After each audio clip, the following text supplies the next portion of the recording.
my name is Anne Marie Soy, as I mentioned, and today we're going to be talking about they just don't understand us and how do we build better relationships with our business partners.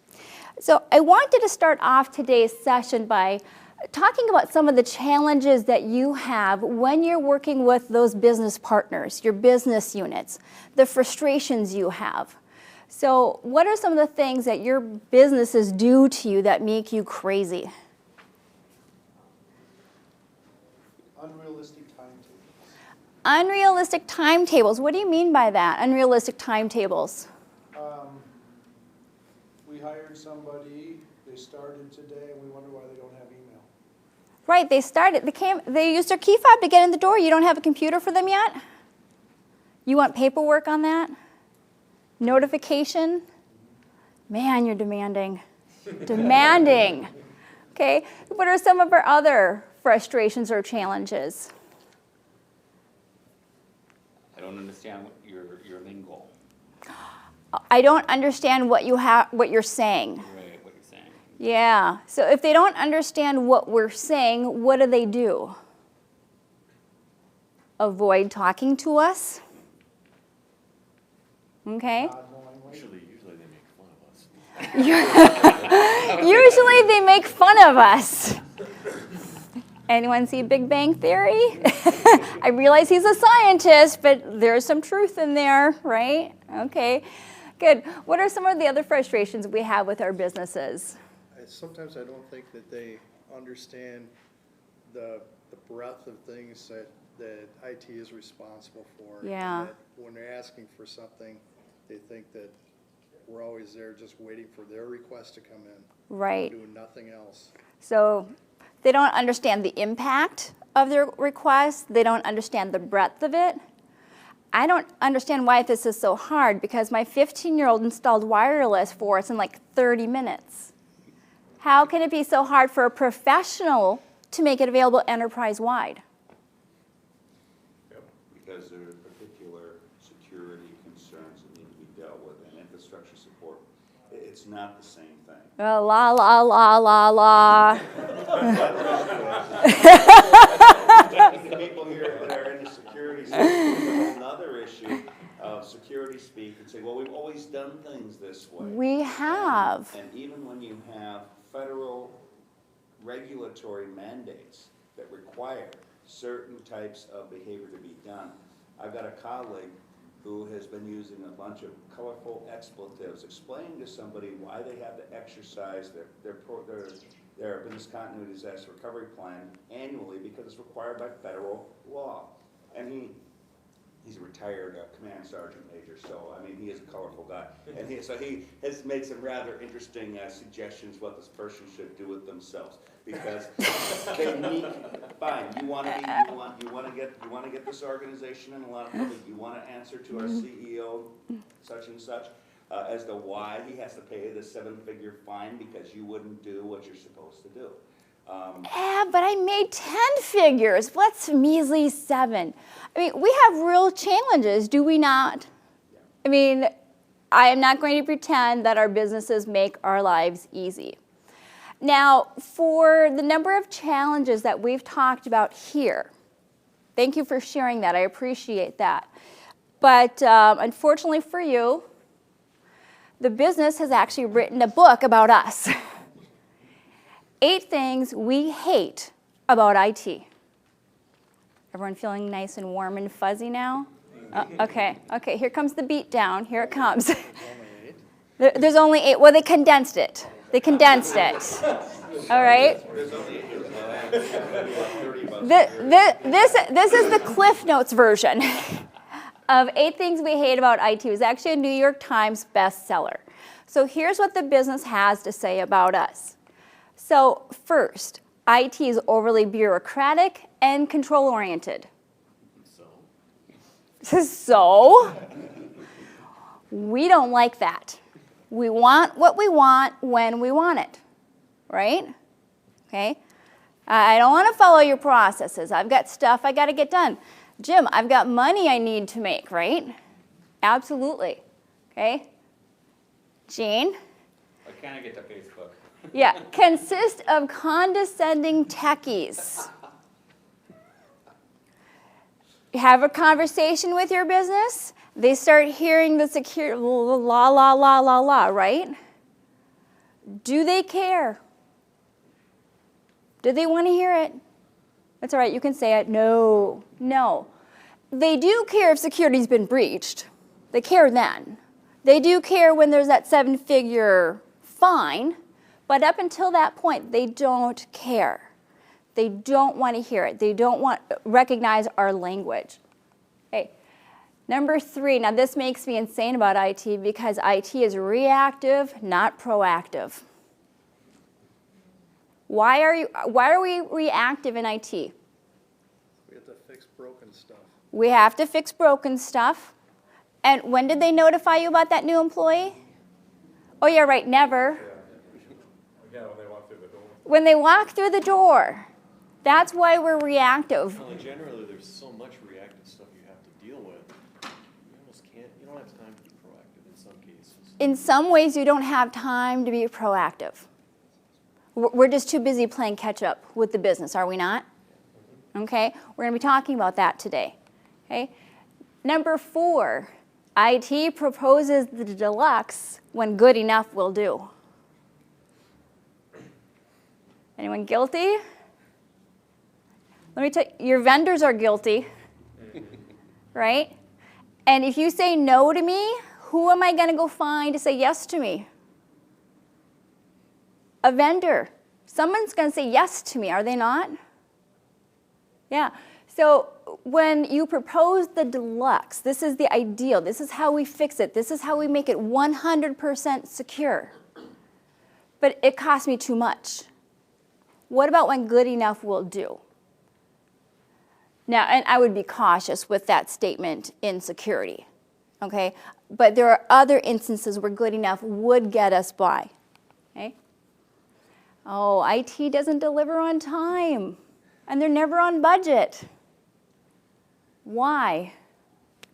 Unreasonable expectations. Unreasonable expectations. They've come to us at the last minute. They have a vendor coming in, making the systems go live tomorrow, and now they need our approval. Okay? I don't know why we don't deliver on time when they've given us 3 minutes notice. That seems fairly reasonable expectation, isn't it? Yeah, IT is so demanding. You want to be informed of things in a timely manner. Okay, this is the one that bothers me the most. IT doesn't support innovation. Does that bother anyone else? Isn't that our role in IT, to be innovators? So why does the business think we don't support innovation? Well, I can't get my company HIPAA compliant email on this phone I just bought. Okay, yep. So essentially you're saying no. Oh, no, but I want it. How many times does the business come to you with a crazy request that for HIPAA compliance reasons, for regulation reasons, any kind of security reasons, budget reasons, resource shortages, we do have to say no, do we not? Do they like hearing no? We're going to change that no. We are going to change it. Let me tell a little story about me being told no recently by IT. Okay? So one of the things we do at Benchmark Learning is we offer classes to remote students. So I use a web camera. I do a lot of the professional skills classes. I do a lot of small group discussion. I have guest speakers coming in. And I've got this teeny tiny web camera that works really well when I'm right here. I don't sit right here all day. People don't like that. They like it when I can move around. They also like being able to see the other students in the room. So I go to IT and I'm like, you know what would really help improve our classes for our remote students is if I had a web camera that actually had microphone activated cameras all around it. So we have this device in the center of the room, and as students speak, different microphones will activate the camera so everyone can see. Plus, I can walk back and forth and everyone would still see me. And they said, that sounds like a great idea. Let me go look at your options. No, they did not. What did they tell me? No. No. Like, why? You know what they told me then? Too much money. Like, that is not your decision to make. I have a budget.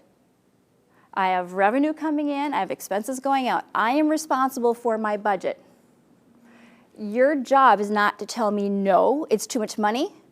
Your job is to present me with options, and I can choose between the Hyundai or the Cadillac Escalade, depending on what I need and what I want. Yeah, so guess what I did that weekend after being told no? You went shopping for a webcam. Darn right I did. I went to Best Buy.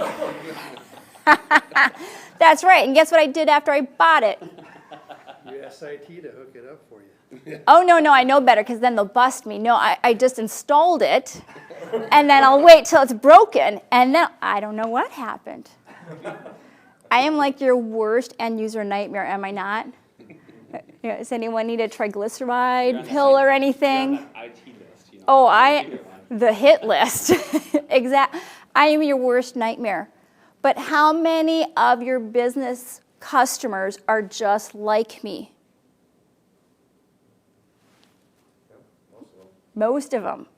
Absolutely. We'll solve our own problems. Okay? So, IT inhibits business change. Why do we inhibit business change? Why do they have that perception? See point number 6, right? And why else? Every time they have a change, they want to introduce a new system. What does a new system mean to you? More maintenance. I heard another answer. More learning. New standards. New standards. How about compatibility issues? Right? We don't say no because it's fun, although then we can add people to our hit list. There are definite reasons behind it, but this is the perception of our business. Okay? And the final one, IT doesn't understand the business. Is that true? No? No, you understand the business? Okay, how many would say the same of your colleagues? Do your colleagues understand the business? Okay, some gang, shoot, she's calling me out on this. I'm not going to answer. I'm not going to sign a waiver. I'm not going to do this. I'm not going to play her game. Okay. Let me mention another book. Anyone hear the book Get Out of IT While You Can? I do a lot of reading at night, okay? So there was a survey done, and they asked, I think it was around 1,200 IT professionals what their industry is, and they gave them check boxes. What is your industry? 67% of the IT professionals answered they are in the IT industry. Are you in the IT industry? You're saying no. What industry are you in? Agriculture. Agriculture. Okay. Who's in a different industry?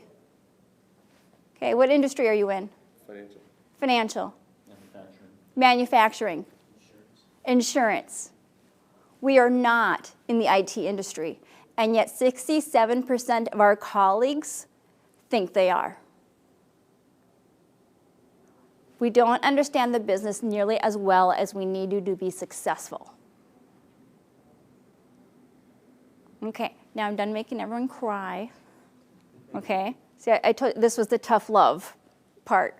Okay, now I do have a solution. Okay, now before we get to that, I want to talk a little bit more about why is this IT's problem to fix. I mean, we're right, are we not? There are security issues. There is communication issues. I mean, there are all kinds of problems that our end users do not understand. So why is this our problem to fix?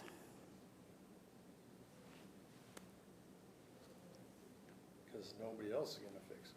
Nobody else is going to fix it. Yeah, notice I'm not at a business conference here today. I'm at an IT conference. Okay, why else is it our problem? It's our job. It's our job to fix it. Why is it our job? Why isn't it the business's job? I'm pretty good at my job. Well, I would assume that the business is there to run the business. They're there to run the Not business. The IT department. They're not there to run the IT department. Yeah. Here's why this becomes our problem to fix. Outsourcing. Okay, now who got caught up in outsourcing? May have been laid off in the past. Anyone get caught up in outsourcing? Oh, phew, we survived that. Life is good, right? Outsourcing didn't work, did it? Ha ha, joke's on them. Are they any happier with IT, however? What's their next solution for managing IT themselves? Big puffy thing in the sky. Cloud. I'm still trying to find my way around you. Oh, those security people said that I couldn't make it available on SharePoint, but I found I can get it on Dropbox. I know, there are big fines, but did they care? No. So outsourcing is one reason, okay? Whose job has become more complex in the last 5 years than it was in the previous 15 years? Ours. Yeah, absolutely. And why are our jobs more complex? What makes them more complex? More systems. More integration. More integration. Speed of technology. The speed of technology. This thing called the internet, The internet. I've heard of it. it's gonna catch on someday. Someday. I don't believe that for a moment. Don't waste your money. Regulatory compliance. Regulatory compliance. It's getting harder to do our jobs.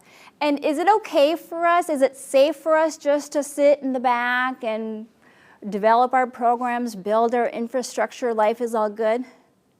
Or do we actually have to go out and find out what the business needs from us? We can't just be order takers anymore, can we? That's not working. It's not working. So our technical skills aren't enough to get us by anymore, are they? We need additional skills. Okay? Globalization.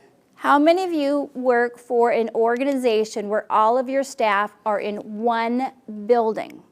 They don't work remotely. They don't work off-site. Yeah, hands down, mister. None of you?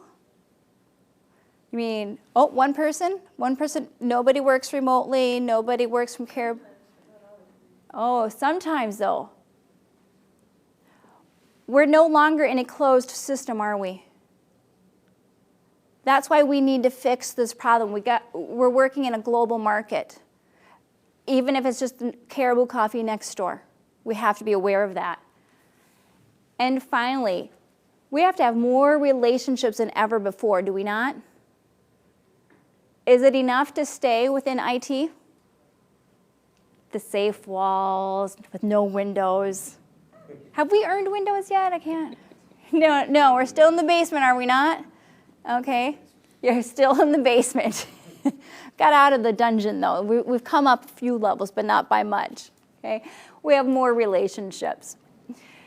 Now, Lutz Zayab is the general manager of Microsoft Learning, and at the Microsoft World Partner Conference about 18 months ago, he made this really interesting quote. So the time has come. Now, businesses need for IT pros and developers to be successful. The business, they are ready for that business discussion. And the question we have, are our IT professionals ready? Can your staff go out and meet with the business to find out what the business's challenges are? Can they go out and meet with the business to find out what their goals are? Can they go out and find out from the business how IT can help? If your colleagues do not have those skills, you're not going to become valuable to the business. If you are not valuable to the business, what happens? Should I go back one more slide? Okay. It's not enough to just do what we do and keep expenses low. Because let me ask you this question. Can you keep expenses lower than your competition overseas? Can you do it for less money than overseas? Shake your heads no. No. So is it enough to demonstrate value only by saving money? No. No. Because here's the thing about the business. Yes, I care about saving money. I want to be efficient, but what do I want more? I want it more than saving money. Service advantage. Service an advantage? And what's the advantage is going to get for me? It'll make you more money. It'll make me money. That's what I want. As a business, yes, I want to run efficiently. Yes, I want to save on expenses. But more than anything, I want to make more money. And how is IT going to help me do that? Okay. So how are we supposed to go about doing this? Anyone see the project management tree in the past? Yep. Gosh, I love this thing, right? Because this is exactly how the customer described it with the 3 seats, one stacked on top of each other, right? Okay. So here's how the project leader, the BA, understood it, right? Now, look at sales. You gotta love sales, don't you? Oh. What you can't see or hear here is there's actual angels singing in the background. I have our sales director in the back. I can harass him about this a little bit, okay? So I love how the project was documented. Now, I think that's inaccurate because what it should show is we documented after we rolled it out. I'm like, shoot, we should document something. Here's how we install it. Oh, there's the one-page document, right? Okay. And then here's what the customer actually wanted. How many of you have built a fantastic solution based on the information the business gave you that was 100% wrong? Anyone build something the business said they wanted, and then when they start like, oh, I guess that's not what I wanted. Who's worked on that? Okay, I got a few, yeah, okay. So here's what we need to do. Whether we like it or not, it is our problem to fix. And the answer to that question, how do we do this, is through the relationships we build with our businesses. We need to become a partner with them. Now, there are a few reasons why these relationships will bring you value. Okay? First one is it creates an open environment. Right now, how many of the people in your business know who you are? Or they know who you are, but when they see you, they look down. Ah, shoot, it's that tech guy. He's going to talk to me. He's going to mention something about .aspx and some Cisco thing. Is that like Crisco? I don't know. So when they don't know who you are, or they don't want to speak to you anyway because they don't understand you, how much good information do you get out of that relationship? Do you get a good information flow going? No. So when you have a good relationship, you're going to increase the amount of information you receive. Okay? You're going to increase productivity. But then, again, I'm going to go back to that example of building the wrong solution. I was working with a developer recently. He was in our IT leadership class, and he shared with me that he met with the business, and for their sales team, they needed a new intranet website that would interact with their customer relationship management system, their CRM system. It's like, okay, we can do that. So he took all the requirements, he asked clarifying questions, customer said yes, yes, yes.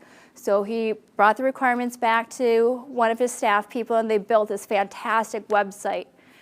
Went to go unveil it with the business, and it was truly one of those moments where it's like, oh, well, now that I see it, I guess what I really wanted was this scrolling ticker on the right-hand side that would show us the customer orders as they come in. Can you do that? Like, we can, but we just spent 26 hours developing this, which is what you asked for. Yeah, but it's not really what I wanted, I guess. So what happened to those 26 hours? What happened to all that development time? Down the tubes. We lost productivity because of that. Okay. The next thing these business unit relationships will bring you is collaborative decision making. How often are your businesses excited when IT shows up to the meeting and they say, guess what? We've got a perfect solution for you. Yeah, I don't think you do. I don't think you know what I'm trying to accomplish, and I doubt you have a solution for me. Anyone been part of that meeting? Do your businesses want to be told what to do or what the solution is? No. No. What do they want? They want to tell you. They want to tell you, which isn't good for you either, right? They at least want input. They want input. They want input. They want to collaborate. And this is what Lutz Ziob is talking about. The business understands, or at least they're beginning to understand, that competitive edge we were talking about, that competitive edge is going to be accomplished through technology. Who delivers technology? IT. IT delivers the technology. So the business needs to partner with IT. They're ready. And that's what Lutz is saying. Are we ready to have that same discussion? Okay? And then finally, IT becomes an asset to the business units. They don't want to outsource. They don't want to use the cloud because what you bring to them is so much more valuable than that. Let me share an example from one of my classes here. So it was actually another developer I was working with, and one of the homework assignments in the class, and now everyone's all jazzed to sign up for this, right? Homework. I thought you were done with that. Is to go out and have a meeting with one of your business units to find out what their goals are for the year, what their challenges are, how IT can help. And he's like, well, you know, I'm in a developer, I don't really work with a specific business unit. This homework assignment doesn't really work for me. I'm like, okay, well, let's get creative then. Here's what I want you to do instead. Pick one of your business units with whom they make a lot of requests for your time, and I want you to go and create an office hour with them in a conference room on their floor. Then you send an email to everyone in that group saying, hey, I have a 1-hour office hour in this conference room. Come on in and ask me any IT question you have. Anne-Marie, do you know how my time is billable? Do you know how much my time is billable for per hour? I can't just squander that hour. I'm like, I know. But you just tell your manager it's part of your homework. You got to get it done. All right, just do it for 1 hour. So he comes back to class the next week. So how'd the homework go? He's like, oh, I did what you told me. I'm hoping for a big win here. Like, so how'd it go?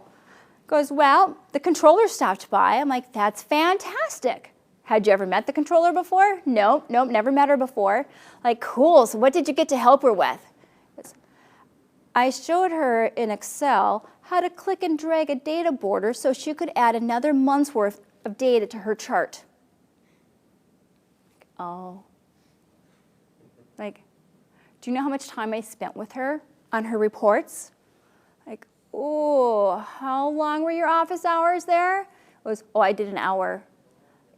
I'm guessing it took an hour. She just wasn't getting click and drag, it's not hard, Anne-Marie. This is where I spent my time. Like, I get it. I get this isn't the best use of your time, but do it again next week. No, I'm not doing it next week. You don't understand. I'm billed at this much. I'm like, you're in the class. You have homework. Do it again. Okay, Anne Marie, I'll do it again. So I did it again. Okay, and now he referred to them as nubs. I had some more nubs come on in and ask me how to build an equation and all kinds of other stupid stuff. Like, keep with it, keep with it. So then after about 6 weeks of doing this, he comes into class. He's like, you're never going to believe what happened last week. I'm like, oh, no, I've heard the last 5 weeks of stories, and this is probably not going to go well for me. Like, what happened? He goes, that controller that I helped during that first office hour, she called me. Like, for what? More? Now she's doing a pie chart instead of column chart? What's going on? You know, a little tongue-in-cheek there. He goes, no, guess what she did? Like, I have no idea. He goes, well, apparently the finance group is looking at purchasing some new software, and they were in the middle of the meeting to determine which software vendor to go with. And she actually stopped the meeting and said, you know what? I just met this IT guy, and I think he could maybe help us through some of this. Let's postpone this meeting until I can get him involved. He goes, she called me and invited me to this meeting. Like, what did you do? He goes, well, after my boss resuscitated me, I went to the meeting. I almost fell on the ground. That's what these relationships can do for you. Okay? You become an asset to the business. That controller right now, is she excited about the idea of getting rid of IT to save some money? Or does she see the value in IT? She sees value there, and that's what we can do. But how are we going to get there? How do we create this, right? Okay? Well, there are 3 competencies to building relationships that we're going to be talking about today. We're going to talk about creating an open and receptive environment. And I'm not going to go into a lot of detail right now because we're going to go through these in the following slides. Okay? We're going to demonstrate caring. Even if you don't, we're going to fake it for a little bit. Okay? I'll teach you how to fake it today. Okay? And here's the critical one, is we have to have that ability to relate to other people. So let's talk first about being open and receptive. How do we do this? Okay. First thing we need to do, shut up. They don't want to hear about it. We need to listen to the business. What are their goals? What are their challenges? What are their frustrations? And then here's the thing with these meetings, because you didn't know this. I don't advertise it, but you get homework in this presentation too. Don't think I won't follow up with you. Oh, she will. Yes, I will. Yes, I will follow up. Okay. The other topic I speak on a lot is accountability. I love accountability, don't you? It's a lot of fun for me. Okay. We have to truly listen to what the business needs from us. And here's the thing. When you're having these meetings, listen to that low-hanging fruit. The business is starving for our attention. They really are. And it's going to start off really simple. I had one poor fellow in my class, IT director, went to go meet with the business, and it's like, you know what I'm having a problem with is every time I go to this application, I have to click through Start and then Programs and up here. Is there a faster way I can do this? Like, we could create a shortcut on your desktop for you. You could? So all I have to do is click it on the... Yeah, that's all you need to do. Yeah, the IT director built shortcuts onto an end user's desktop. Okay, so how big of a deal is that to us, building those shortcuts? It's little, right? How big of a deal was that to the end user? Huge. Huge time savers. So that's what I'm saying. It's so important to listen because some of their needs are things that are easy wins for us. And when we create that easy win with the small things, what happens? They invite us in for the big things. It goes from clicking and dragging a chart border to, can you recommend what we should do with this software? It takes time, but that's where it brings you. Okay? We also need to demonstrate vulnerability. Does your business like feeling stupid? Do people like feeling stupid? Okay? So when I start hearing security and I go la, la, la, la, la, part of that is because I don't understand.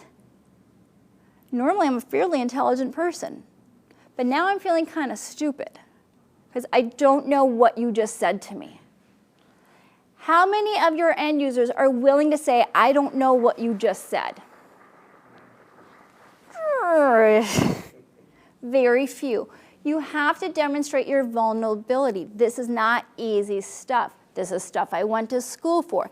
This is stuff that we attend training for all the time. Let me break it down for you in a way that doesn't diminish their intelligence.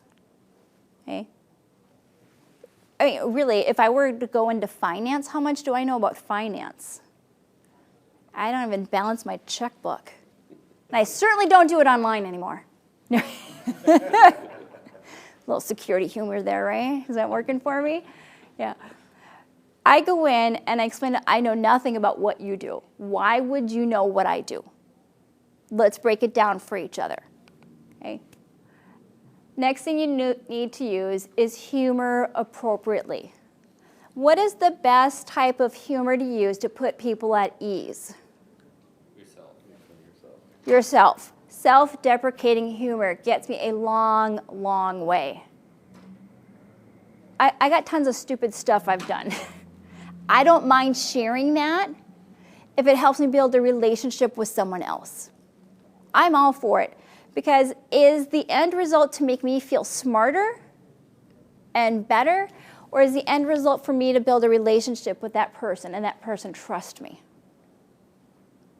It's the latter. I want them to trust me, and that's how I use my humor. Okay. Now, the second competency, demonstrating caring. Now, here's what I love about this second competency. For most IT professionals, the reason you're in IT is because you actually like solving problems. You actually care about making your end users' lives better, do we not?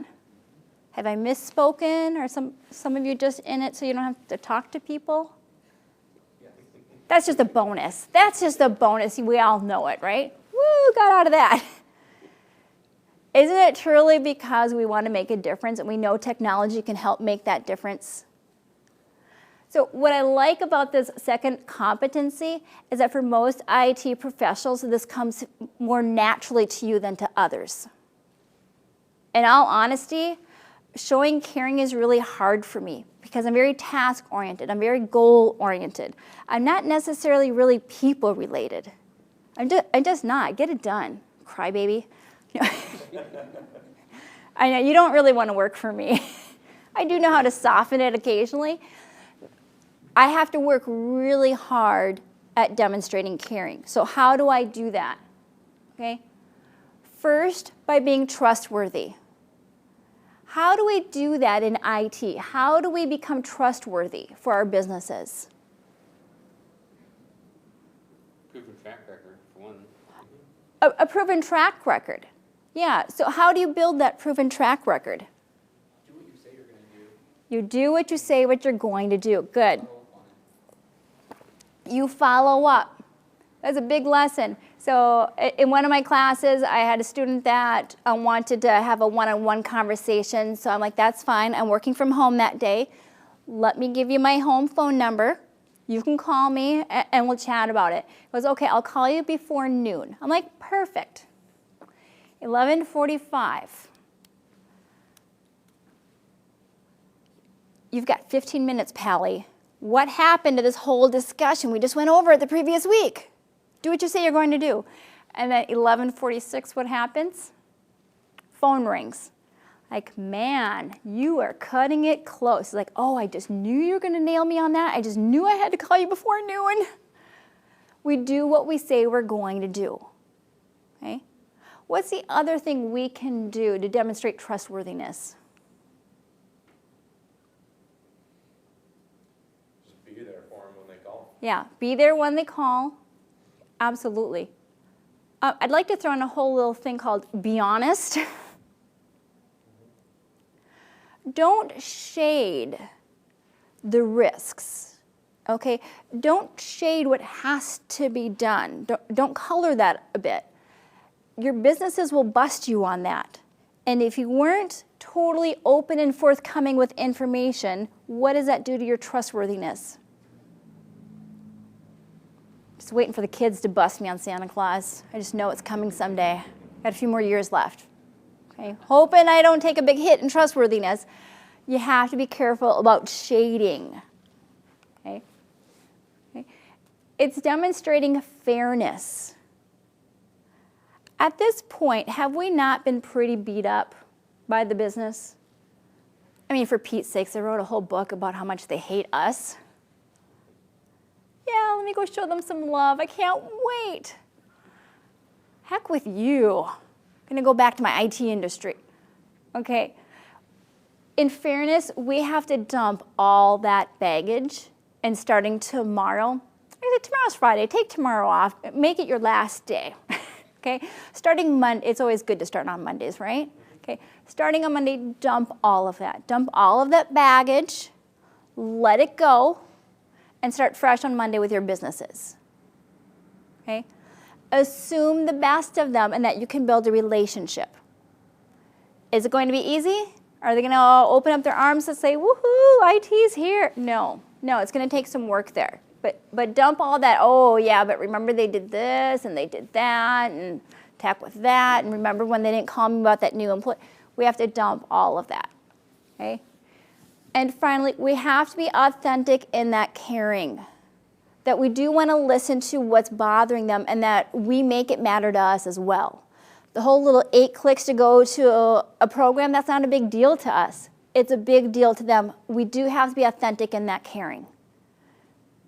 Have you been around people who tried to fake that they cared? Yeah, how does that come off? Fake. I love buying a car. Isn't that everyone else's favorite task? Tell me, what can I do for you? You can give me that van for free. That's what it's going to take to get me to buy that car right this very minute. Oh, I can't do that. Well, then how close to free can you get? Once again, I'm just your worst nightmare here, right? Okay. Just bought a car. See, I'm speaking the truth here, right? It's hard. Okay, be authentic in that caring. Take down that hit list in your office. I don't want to see my face on the hit list. That doesn't build trust and demonstrate caring for me. Okay. Now, your third competency is you have to have the ability to relate to others. You have to be approachable. When you are in your corner cube and you've got those noise blocking, you know, the air traffic controllers wear them, and you got a big sign taped on your chair that says, "Go away, I'm developing." Not approachable. Excuse me, can I? No, go away. Okay, we have to be approachable. And it is hard to do when we are so busy, is it not? I have one of my IT managers. The way he describes his job as an IT manager of a service desk is to run interference between the drop-by people who know where IT sits and then the service desk staff. My job is to run interference. And I will work with the end users that drop on by because they know where we're located, and then I will go ahead and help them fix their problem or write a ticket up so that someone else can help them. But I run interference. He's the one they approach. Okay? You have to have an approachable attitude so that people will come to you. Okay? You have to be able to relate to people at all levels. Okay? Has anyone ever worked at Carlson Companies? Anyone? Okay, so I had an opportunity to work at Carlson Companies when Kurt Carlson was still around. Okay? That man was intimidating. And he was famous for this. He would get on an elevator with you, and he'd look at you and say, "So, what do you do for me?"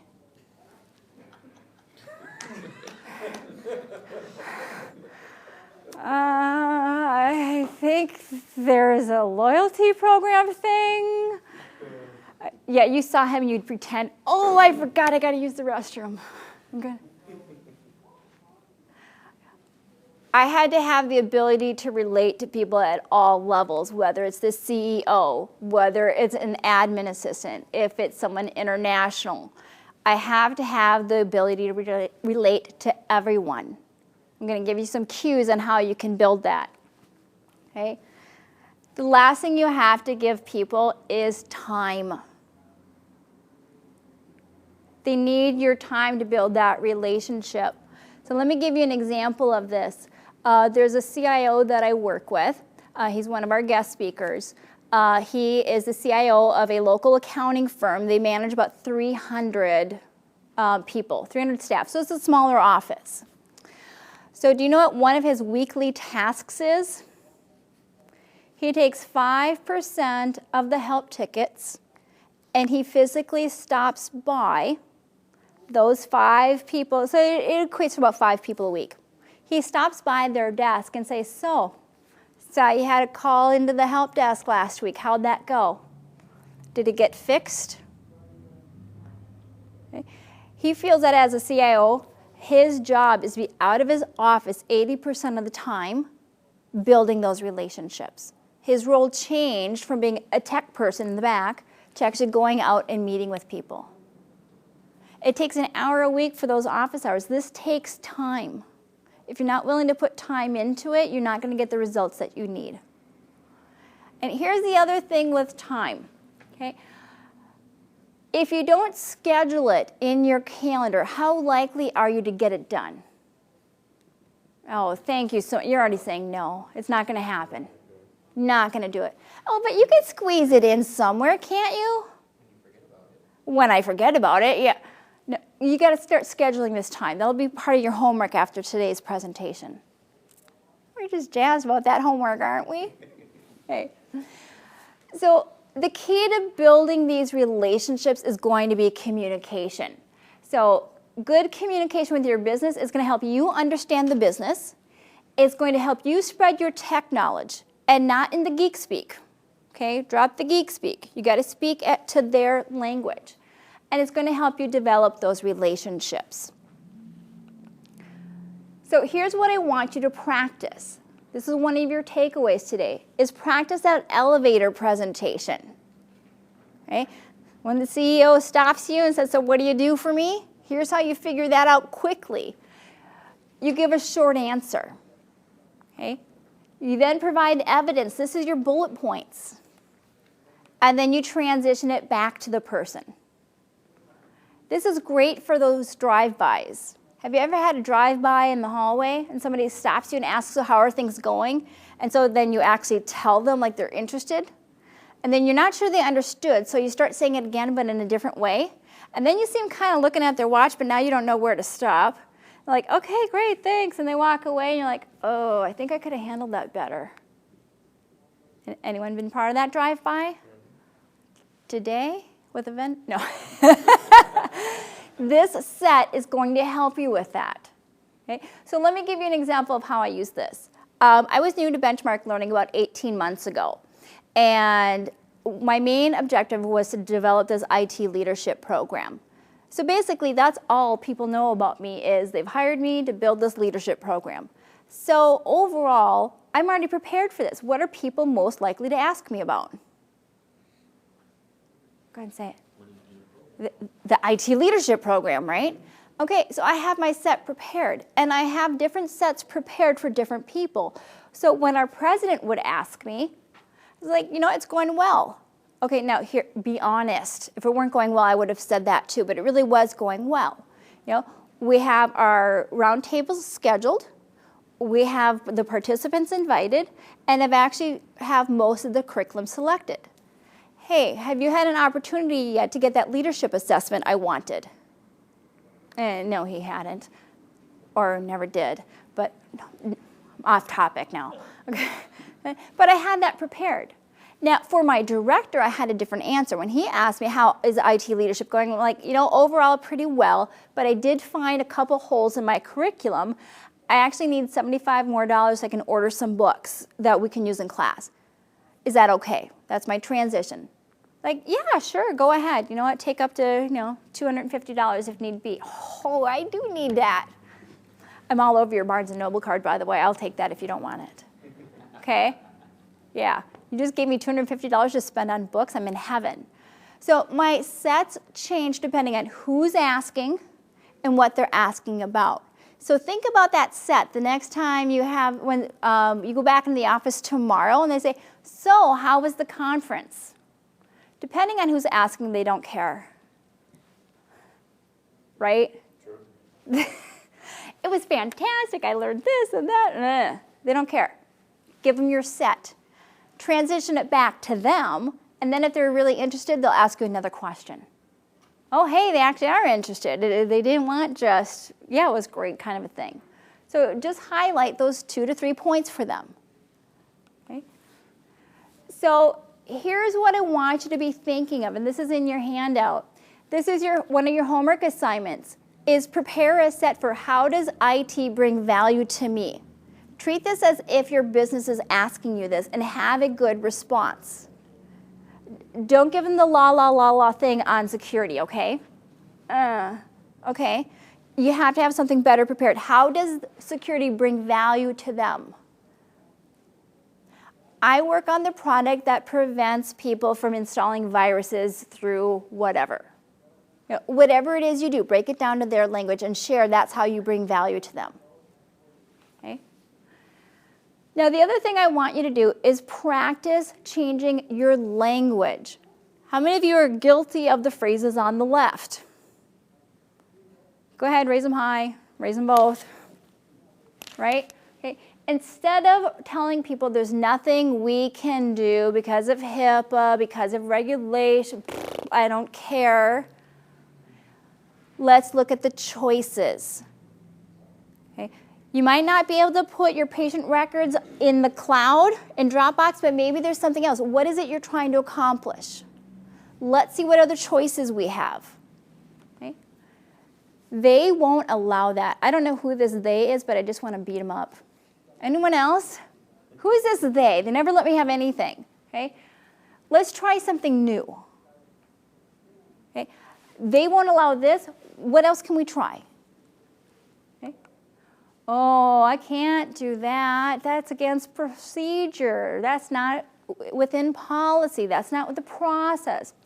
Again, I'm the business. I don't care. Okay? Here's what I will do for you. This does work even if you have to say no. Okay? We may not be able to do this, but here's what I will do for you. Focus on the will, the positive part. Oh, I must. No, you don't. You don't must anything. Here's what we can do. Notice I changed the language there. It's not me against you. It's us. It's we working together on a solution. Oh, if only you'd been here yesterday. No, from here on. Here's what we can do today. From here on, here's what we need to do. Oh, and then finally, stop saying no. They don't want to hear it. Yes, if.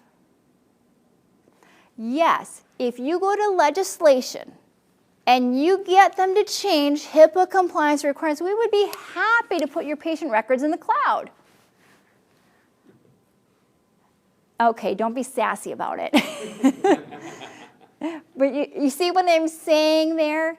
Yes, if we can get past these things. If we can't get past HIPAA, then we're not going to be able to do that. Because then how does that shift who's responsible for the no? It's not you saying no, it's HIPAA saying no. Yes, if that meets HIPAA compliance, we could do that. Oh yeah, look. Can't do that because of HIPAA. Here's what we can do. That's not IT saying no, that's HIPAA saying no. So much better. Yay, shifting the blame. Misdirection. It's really the bottom line. No. Okay. Okay, the other thing we can do, ask good questions. Okay, the purpose of questions is to get information from people. We're pretty good at that one, sometimes. Okay? It helps us focus conversation. You know, those people that go on and on and on. Okay, questions can help us focus them. It will help us solicit opinions. People want to share their solutions with you. People want to share their challenges. When you ask questions, you're asking for their opinions. They want that. And then finally, it will help gain consensus as well. Okay? We've all agreed to this, correct? Yes or no? Helps us gain consensus. Create that action plan. Now, what are the two types of questions? There are two types. What are they? Open and closed. Yeah, open and closed, absolutely. Okay? So with our closed questions, they result in a yes, no, true, false, on, off. We love these questions. Why? It's clear. They're easy. It's clear. It reduces the amount of time I have to talk to people. How much information do you really get from yes, no? Yes, no? That's it. Minimal. So I once had a student in class, and they were doing some role playing. Oh, aren't you grateful you're not in that class? And the one student says to the other one, "Can I have your name?" And she said, "Yes."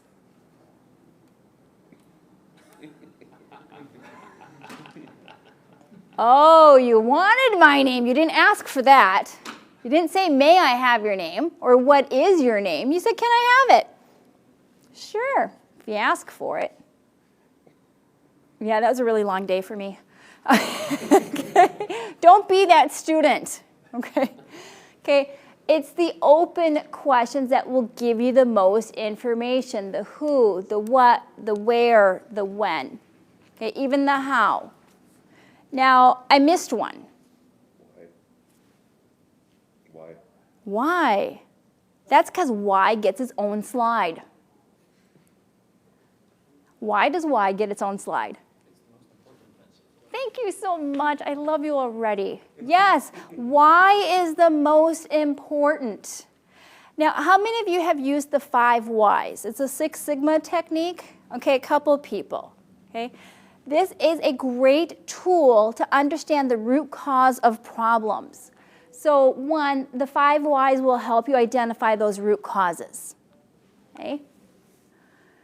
It explores the cause and effect relationship. Very rarely, when people come to you with their problem, is that actually the problem, or is it usually a symptom of the problem? It's a symptom. That is not the cause. You can fix the symptom, but that does not fix the underlying problem. Okay?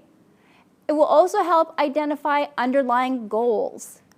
Does the business right now tell you why they want something, or do they just tell you they want it? I just tell you, why do you need to know why I want it? I know I need it, so order it. Or I'll go down to the vendor and I'll order. Yeah, they don't tell you the why. So by you asking the why question, it's going to help you identify what their true goals are. And then I love this, it's simple to use. It's so simple, I use it on my kids. So I was using it on my daughter, not too long ago. She was 6, so this is great story. So we're at Justice. Anyone shop at Justice with their daughters, preteen daughters? Okay, place is insane. And 6-year-old is now crying because the 9-year-old is buying this little locker thingy. Okay, so she's crying because she doesn't have enough money. Well, why don't you have enough money? Because I spent my allowance. Well, why did you spend your allowance? Well, because I really wanted those Bendaroos. Right. And why does your sister have money? Because she saved her money. Like, right. And why did she save her money? And this was brilliant from a 6-year-old perspective. Because she knows the TV lies.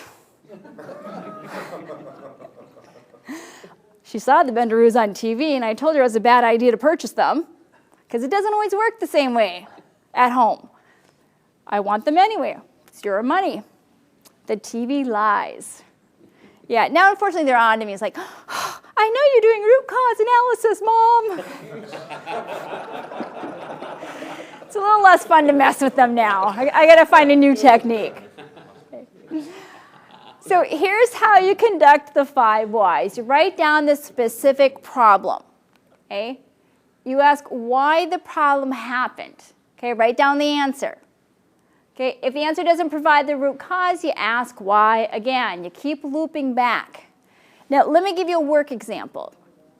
So I was working at General Mills as a contractor, and I happened to be in the meeting with IT and the business, and they were purchasing some new software. And so the business comes in and says, well, we need you to order 3 new servers. And like, why do you need 3 new servers? Well, because we need a different capability. We're buying this new software, this new CRM system. It's like, well, they just bought one like 3 years earlier. Why do you need a new CRM system? You just bought one. Well, you know, it has more capabilities that we need.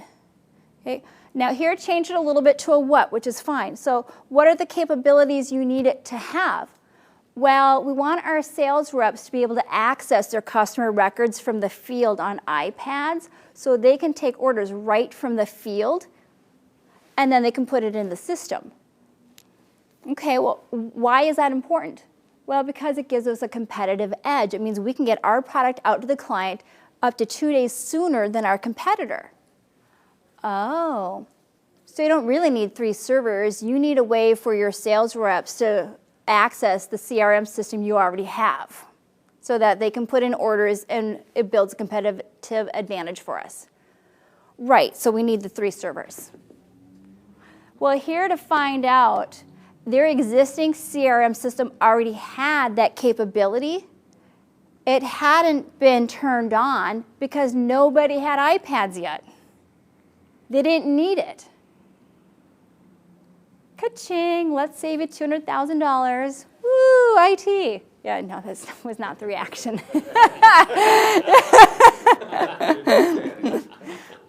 They meant it to be the reaction. I know they meant it. Okay, I know we're running out of time here, so let me just go over this a little quickly here. The beauty about meeting with your business is honestly, you have to say very little. What a relief that is, right?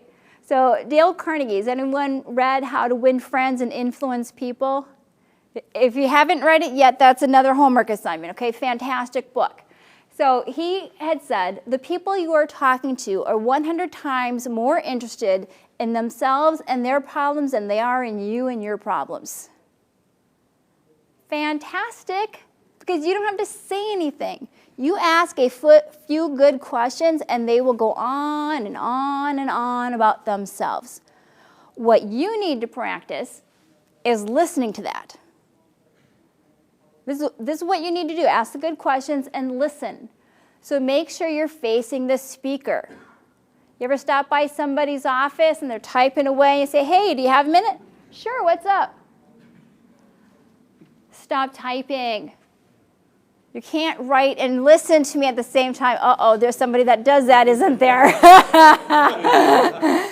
Oh, shoot, let me write that one down. Okay, maintain eye contact. And I don't mean that bugged out stare kind of a thing. I do have people ask, well, how long do I maintain that eye contact? Okay, that's too long. Was that weird? It was a little weird. Yeah, let me back up a little bit. Okay, a few seconds at a time. Take a notebook, take notes while you're listening. That is fine, okay? But maintain eye contact. You can't maintain eye contact and text people. Just saying. Got a 12-year-old. Maintain eye contact, okay? Minimize distractions. Sometimes in our open cube environment, other people are having much more conversations than the one I'm having with you. Isn't that true? There's something good going on over there. I know I heard my name. I'm going to listen to that instead of the one I'm listening. Okay, minimize your distractions. Go somewhere different. And I like the kids fighting in the background because how many of you work from home? Anyway, I work from home. I've got kids. Yeah, I do a lot of work on my master bedroom closet. It's just best for me, okay? Keep an open mind. How many times have you heard somebody say they want something and immediately like, oh yeah, that's a big fat no? But I know it's rude to interrupt, so I'll let you keep going on and on. Oh, you finished? No. Keep an open mind. Listen for what their needs are here, okay? Show that you understand. The head nods, asking follow-up questions. Nice segue to asking questions. Okay? Pause before responding. For many of us, we feel like we have to have an answer right away. And so instead of listening to people, we start formulating our responses. Oh, you're so wrong on that. Let me remember to bring up that point. We stopped listening. Okay? Pause before responding and then give them your response. Okay? Watch those nonverbals. People will let you know when they're getting uncomfortable, when they're getting angry, when they're running out of time. Pay attention to those and address those issues. Okay. Let them finish speaking. Do people like being interrupted? Oh, they do like being interrupted? You're going to have to come back for the 3 o'clock showing. So on again at 3. Yeah, no, people hate being interrupted. I know you know the answer. Let them finish. And finally, summarize. Show that you truly understand. Whenever I summarize, I find out I usually caught about 40% of what they actually meant. You ever have those people? It's marketing people. They speak to think. And they go, what? You're like, what? Okay, summarize, because you only captured about 40% of what they actually meant, because they only thought about 40% of what they were saying. Sorry, Corey. Corey's my marketing coordinator over there. Okay. So I mentioned earlier that this is actually just 1 hour of 64. You could have so much more of me. Who is ready for that? If you are interested, please feel free to check out benchmarklearning.com/IT leader. This is in your handout. You do not have to memorize this. And on the last slide is your homework assignment. It's great if you thought this was helpful, if it was informative, if it was better than working. I'm glad to meet that objective.